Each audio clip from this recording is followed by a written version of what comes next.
Thank you very much, Sylvia, for the invitation to come here and talk to you. And I'm really impressed with the amount of community work that you've got going here. That's really, really inspiring. And I would like to apologize beforehand on behalf of my accent, because I've got really active mirroring neurons. And what I'll do is I'll pick up any accent to whoever is talking to me. So if I sound a little funny, know that it is because I really want you to like me, not because I'm mocking you. And also I would like to say that I'm standing on shoulders of giants here, because I'm here to present the presentation that was made by our campaign leader and manager of the communication department on the communication campaign that we've been running. And I would like to tell you a little bit more about 113 suicide prevention, about the campaigns that we run, about my campaign that I run, and the other works that we do. And also very particularly, I would like to talk to you about the words that we choose to discuss suicide in the Netherlands, because you may know that the Dutch are blunt, or direct to the point of being blunt and slightly rude, maybe. And that's a style that we've incorporated in our campaigns, because it helps to be really direct, to ask the question very to the point. And our mission as 113 suicide prevention is that no person should die alone in despair from suicide. So that's one of the examples of being very direct. And what I brought with me is a cartoon clip that was made by a famous animator in the Netherlands who lost her kid brother, who was only 12 when he took his life.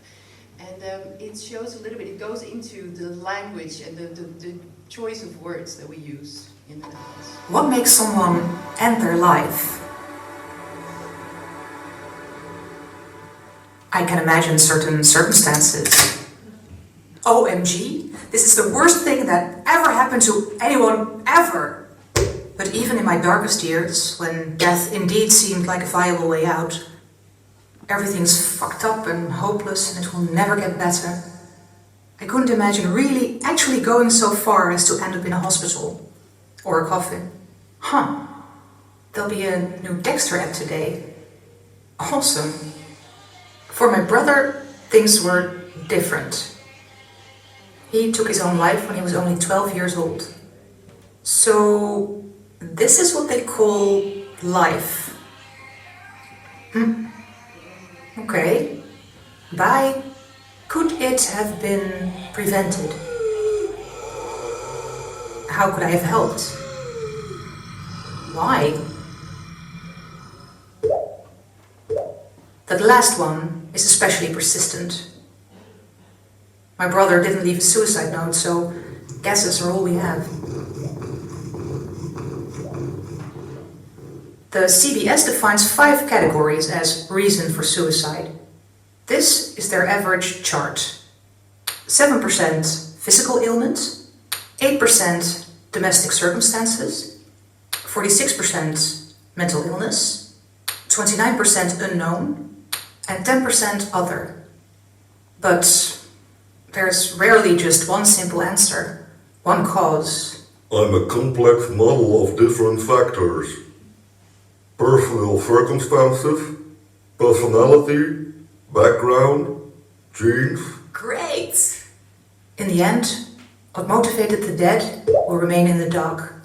So instead, let me focus on the living. In the Netherlands, an average of 1,800 people commit suicide every year. That's about 5 each day. In our age group, it's the leading cause of death. Together with traffic accidents. In ours too. Together with breast cancer. But every year, about 94,000 people attempt to take their own life. That's about 275 each day. That means that 98% survives and keeps surviving. Those people found a way to fight and beat the darkness. But how? Well, take this to heart. Helping helps. Hang on! For example, Stichting 113 was founded specifically for suicide prevention. They offer help in times of crisis, but long-term therapy as well. You can always call them on 0900 0113. Help? Or chat at www.113.nl. 7 days a week, day or night, always anonymous. Help? But you didn't have access to internet and no phone of your own? How could you know where to turn? I should have been more attentive. Would that have made a difference? If someone you know is sending alarm signals, knowingly or not, your actions actually can be helpful. Sarah posted a sad pic on her Instagram again. I wonder if she's alright. But talking about suicidal thoughts is still a taboo. I'd better not ask about it. It will only make it worse. Or maybe I'll even put ideas in her head. I better not bring it up. She probably won't be interested anyway. Or maybe she'll think I've gone insane and she'll never want to see me again. These are both myths. Just ask. That's scary, sure, but what's the worst that can happen? Option 1? You're wrong. Listen, have you been thinking about death a lot lately? No. What gave you that idea? A huge relief for you. Option 2? You're right. Well, to be honest, I have. More and more lately. A huge relief for the other person. Once you establish the problem, it's time to seek professional help. Our next date will be at your doctor's office. I'll give her a call. All right then. But if you're worried about someone, you can go ask for medical advice on your own as well. We're here on behalf of my Dave. Bloke's not doing so great. The doctor can take the necessary steps into the follow-up process. But you can be involved in that trajectory too. Make sure the mental health care professionals have a good vibe.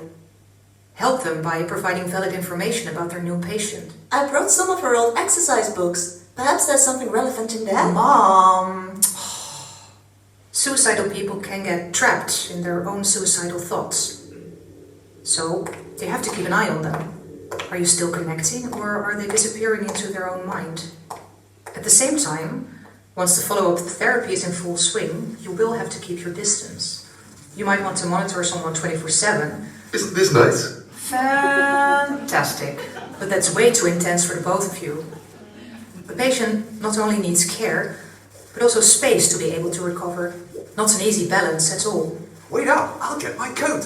For the umpteenth time, I'm perfectly able to walk Fifi without kicking the bucket, okay? But it will be worth your while, because in almost all cases, recovery will be successful. And in retrospect, 99% of people are glad they're still alive. That's what I often think of when I'm thinking of my brother. You dimwit! You could have been 30. We could have had drinks together. You missed out on everything. You only get one life, one flash between two eternal nights, and you squandered it. My life. Wise ass.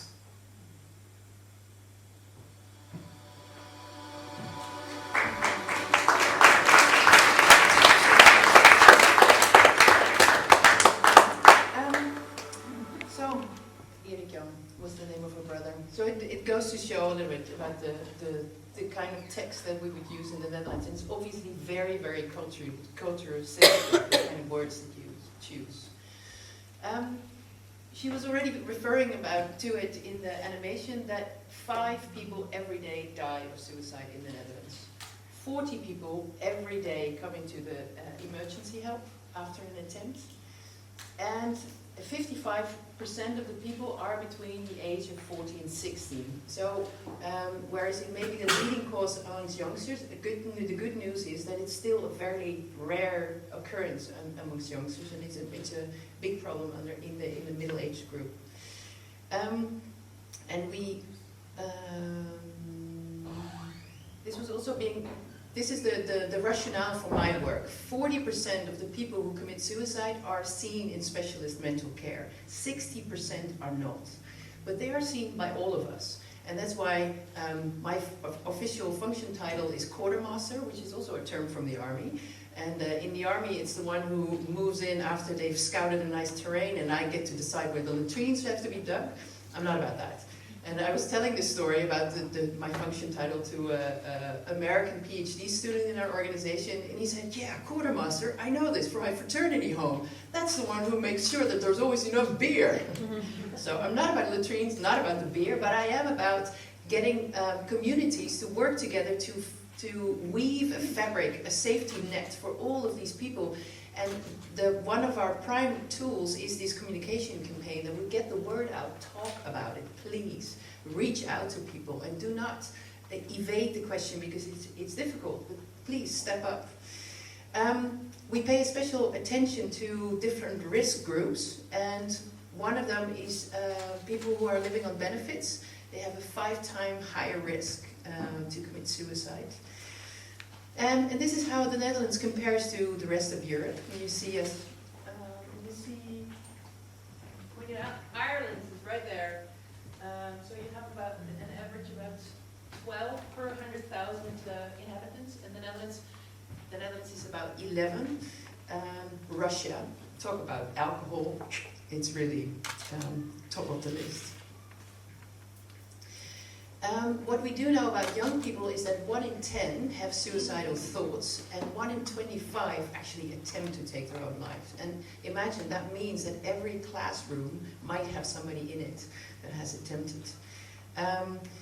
And on average, there are about 50 youngsters every year that die by suicide. And in 2017, we saw a sharp increase. All of a sudden, it were 18 hits, so youngsters under 20. And we've launched a special research to make a psychological autopsy from all these cases. So we invited parents to come and talk to us to see if we can find any trends. So we hope to report by the end of the year. We hope to have to draw some conclusions. And one of the things that, well, we don't know yet, it's too early to tell, but we do know that the Netflix series 13 Reasons Why was running in that period.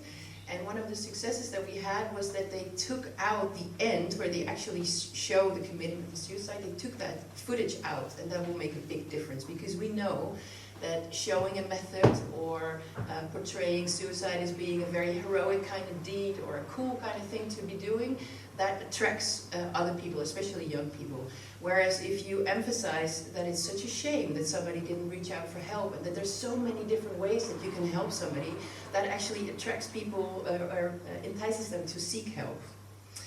Now, another important risk group, or group at risk, is the lesbian and gay, the LGBTQIU community, where about 8% have attempted suicide and 50% have suicidal thoughts. And that's especially very high amongst young people before they're coming out, because they don't know how people respond to them, they're afraid of being bullied. And amongst transgenders, you can imagine it's even much more high.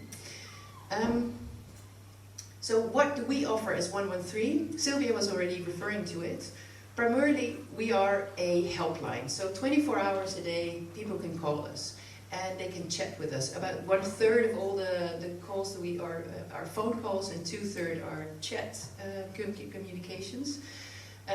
We do a lot of training, and Aras is consulted with our academy, so she talks to all these different groups that we train as gatekeepers. It's a half-day training to train people to have the conversation and to lead people to specialized care. A third important branch of our work is research, and we do both research like the psychological autopsy of the 81 cases in 2017, but also we research in our chats of what are helpful things, what are signaling kind of words, so we try to improve our care all the time by that kind of research. And last but not least is our nationwide projects, of which the Supranet Community is one. And it's all aimed to go for zero suicide. And if you talk to people who work in mental health care, of course we know that we may not be able to reach zero, but it's the only target we can go for. There's no way that we can say, oh well, yes, sure, 50 is fine. No. And there's up until the very last second, you can prevent a suicide, and that's what the rationale, the driver behind our work is. So in 2018, we had 80,000 crisis aid calls, so about 50,000 chats, 22,000 phone calls, and we also give online therapy. So we train a lot of psychologists. We work a lot with both volunteers and with interns. And these psychologists, it's still an anonymous therapy of 8 weeks. So you get assigned your own psychologist, and you being trained in basically a CGT training, I think. No, it's the Dutch word. That one. Yeah. And then we also have a couple of apps I will tell about later. And also we have consultation hours, so along with my colleagues, the other quartermasters who are working on specific topics like education and I'm still seeking the English words, this is the one that I should have practiced before. The people who are working or on the dole and those kind of, so all the people working to hand out, so those social workers, but also farmers, agriculture, because farmers we've seen higher rising numbers in that group, so we're also looking what we can do to reach them specifically, and I'll come to that later too. And we have a lot of information, so we have triage tools to give general practitioners help in how you discuss suicide and how you ask, are you safe? Well, how concrete are your plans, etc., etc., to really make it very easy to follow kind of steps, which all can be found on our website, and I brought some English material with me. So, and basically the Dutch strategy comes down to this, that in the 70s we had, this is our road death. And I don't know what you know about road safety, but can you give me one measure that has brought down these numbers so spectacularly? Seatbelts, very good. Another one. Alcohol, yeah, speed. Sorry? Yes, awareness campaign. Safer roads. So all in all, it's a whole stack of measures. There's not one silver bullet that will bring the numbers down. And the same goes for our suicide rates, of course. And what you see is that since the 70s, we were quite high in the number of traffic accidents. We managed to bring these numbers down, and now you see that suicides are slowly on the rise, and since 2013 it's more or less stable. It's more or less around these 11 people per 100,000, but we want to bring it down further, and we think we can. And so this zero suicide strategy, this is a lot of text. What it comes down to is we look into all the different measures that we can take, and the effects that we see since we've now been active 10 years. We just had our anniversary last year, and you can see that the suicide rates are stable. Obviously we want it to go down, so that's the next challenge. And suicide prevention is very high on the political agenda, so we are a completely subsidy-funded organization. And I was just referring to the effect of stories in the media. We have reached out to all kinds of media outlets, and we were quite successful in that. So in every story about a suicide, there will be a reference to our helpline. And also reporters take to heart that you should not mention the method, that you should not in any way make it kind of a romantic thing to be doing, etc., etc. So you see that it really, they help to promote help-seeking behavior. And also in healthcare, we are working together with 15 big institutions to constantly improve their care and to look into every case. And we've set suicide prevention high on the agenda, so schools and agenda, etc., etc. And the last one, suicide prevention to come into healthcare curricula, that's actually quite difficult. It's really quite weird, but you'll see that in the end, a general practitioner will have, well, maybe half a day of training in suicide prevention in all of his, 12 years of training that they go through in the Netherlands? That's pretty insane. So, my work in the Supranet Community, sorry, I should have had the order of the slide slightly different. It has 4 pillars, and I'll come back to that. So it's a multi-level intervention within the community, and the first basis is the communication campaign, the public awareness campaign, where you reach the general public to educate people about what is suicide, And what can you do? What can we all do to reach out? And the slogan of our campaign is de vraag van je leven. So your question can be a lifesaver. And we had different kind of things to put that message out there. And so this is the model that we use for Supranet Community. So my work, so this work in the community, it's got 4 pillars. And basically you work from broad to narrow. So we begin with a public awareness campaign to tell everybody, ask the life-saving question and remove the taboo on talking about physical, mental illness in general, but specifically about suicide. Then the training of gatekeepers, all these people that the agent, the cops, the teachers, the social workers, everybody right outside of the field of care or mental health care, to train them to be aware of what they can do, to reach out and to lead people to care, with specific activities focused on these risk groups. And last but definitely not least is the general practitioners, because we know from our own research that half of the people who commit suicide visit a general practitioner in the month before they die, and only about less than a third actually the doctor asks for how they're actually feeling and whether they consider suicide. And I was talking to a friend who is a general practitioner, and she said, yeah, well, I get this guy here who's complaining about lower back pain. And I said, well, yeah, I know it's not easy, but you see that training makes such a big difference, that if people know that they can very directly ask for it, like in the animation, just ask for it. If the answer is no, fine, it's a big relief for you. And if the answer is yes, it's a big relief for the other, and you're happy that you will have asked the question. Now, last but not least, in all of our Supranet communities, the restriction of access to means is your most effective measure, because we know that you can prevent a suicide up until the very last minute. And we actually we worked closely together with the Dutch Rail, and we have, sometimes we get calls in the lines of people who are actually at the rail track, and there's a sign, we're listening with our phone number, and we're actually getting calls from that. And we know that even a small fence right next to the rail can make a difference, because people stumble upon it and they have this second to come to their positive, to wake up and think like, what am I doing? And to, reconsider. So that's another important thing. So back to the public awareness campaign. We ran a campaign from 2017, so 6 regions started in 2017, and we ran the national public awareness campaign alongside with that. We had 5 different flights, as it's called: radio, online advertisement, free publicity, and more specific media coverage in these local communities. So in one of them, in the north of the Netherlands, they speak a different language, Frisian.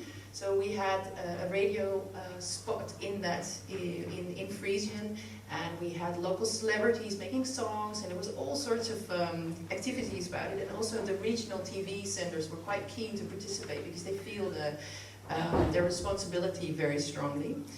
And then we had the 3rd and 4th flight, so in the later period, was focused at risk groups. So the lesbian, the gay community, the farmers, the students.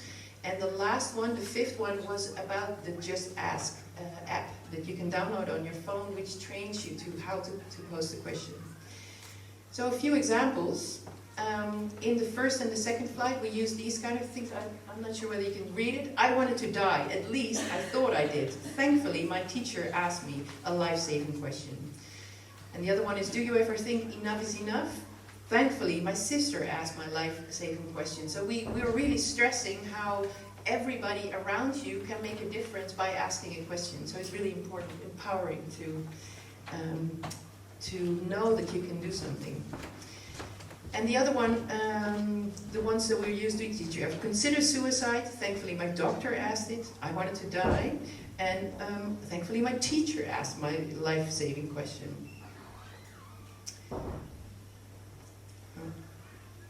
And we had clips like this. I'm not connected to the internet, but we had lots of real-life stories of people. This is a man who recounts that his neighbor is visiting him and really asks him quite directly, sort of like, are you considering suicide? And he sighs and says, and then he says that he did. And then they go on and seek help. And this one is a very moving one about a young guy who says, I couldn't deal with the feeling that I'm a loser. And his brother stepped in and asked him sort of like, how are you really doing? And they sort of thought help. And this one is a young girl who was also asked by her sister. And you see that teachers and relatives or neighbors, they can all make a difference. And that's why these kind of community projects are so absolutely essential. And last one is about postnatal depression. So it's about young mums. And this one is really cool. I'm really proud of it being in Amsterdam. We were participating in the big gay pride. We had a boat. And right along the side of the boat, it reads, do you ever consider suicide? And we got such massive positive response. Everybody in the public was going like, yay! And we even got a few applicants after that who rang us up and said, I really want to work with you. And yeah, you too? Nice. I didn't even know that. I was thinking about Gert-Jan. So that was really, really cool. And we were definitely considering, because you're right in the heart of the whole gay community, to be that visible and to get that much of positive response was really very nice. And one of the other things that we use is that we use these kind of fact sheets to demonstrate the problem. So we're not only going out there like, yeah, come talk to us, but we also spread out the word to, based on facts and figures, this is what we're actually talking about. So yeah, super big. Now in the third and the fourth flight, we focused especially on other risk groups like students also. So we had a project running in Chrónáin, which is one of our university cities, and we had big posters right next to the university because there's lots of foreign students there, and they are so alone, and they have no access to any kind of care. So that was really a big problem. So we were trying to reach out through all the student counselors, etc. And this is an action with postcards, so you could send somebody a postcard. So do you ever feel like life is weighing you down? You're worried about your roommate, classmate, fellow students? Sometimes a question can save a life, and then you can send it on. And another example of these kind of postcards, these are all very funny in Dutch, but I don't know how to translate them. But these are all sort of pun kind of lines, sort of like whether you're knocked out of your boots, or this one is whether you've taken, you may know this expression in English as well, that you've taken too much hay on your reed. Yeah. So they're all sort of tongue-in-cheek kind of ways to open conversations. And also a very nice one was that we had a play. They were hosting it in the north of the Netherlands, of a farmer who's talking with his cow, and he's just going slightly mad. He's locked in all these suicidal thoughts, and it was a very nice way to open the conversation in that constituency as well. Now and then the last flight of this campaign was the launch of the Just Ask app, and what it does is that it basically trains people to detect the signals and to train them into actually ask the question, but also to debunk myths. Oh wow, but I always thought you can give somebody, put an idea in somebody's head. No, you can't. The idea has been living there for a long time, and people will be so relieved if you actually bring it up. And another app that we've got, so it's all, this is all about that you can sort of prepare when you're going to ask the question, because we realize that it's difficult, and to find a good moment to ask, and so you can actually practice with the question, but you can also define what moment would be a good moment, and then the apps is sending you a reminder, so like, you are going to have coffee with her now, did you? Something like that. So. And then it also helps you, what next? If somebody says yes, it helps you to give a few pointers of how to have this conversation and how to help people get specialized care. Now, and what we did is we had the Queen, Maxima, this is our anniversary, our 10th anniversary, and the Queen sitting here in the middle, she came and we presented this Just Ask app. And we showed an animation, and what we knew, but we didn't realize, is that the first line of that animation that sometimes somebody can make a difference, and then this somebody changes. So it was a colleague, a teacher, etc., etc. And it turned out that this someone was a sister the first time, every time. And she lost her sister half a year before that. And we were actually quite happy that she was coming to visit. And then we saw this animation and just it was pretty.